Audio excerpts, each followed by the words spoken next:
الحمد لوليه والصلاة على نبيه، والوزن والعدل والنظم والفضل والعزم بالجسم، بوحدته بكبريائه بسلطان وبإعلان وبإتقان وبإيمان وبيان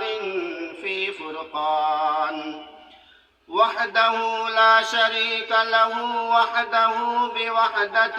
موحدا بوحدة موحدا بوحده، وحيدا وأحدا بلا مدد وجدد ونسب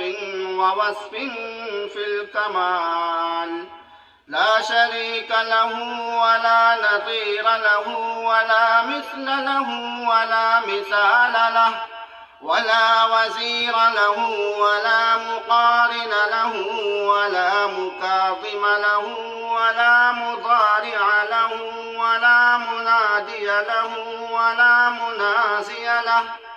ولا جلد بلد ولد جسد رس وجز ونز وعزم جزم له، ولا جذب وصف عيب قاب بيت خصم له. ثم نشهد أن لا إله إلا الله وحده لا شريك له، من يشرك في ذاته وصفاته وعاداته وآياته أو يتبرك بغيره من نبي وولي وتقي ونقي ونسيم وحسين وجميل وصغير وكبير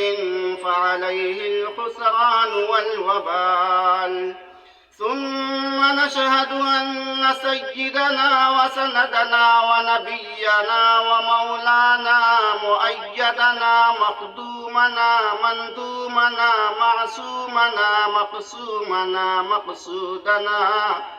أجدر الخلق جديرنا أعظم الخلق وأشرف الخلق وأنور الخلق وأحسن الخلق وأجمل الخلق وأكمل الخلق، من الحسن والسدارة والولاية والهداية والحكاية والأمانة والإمامة،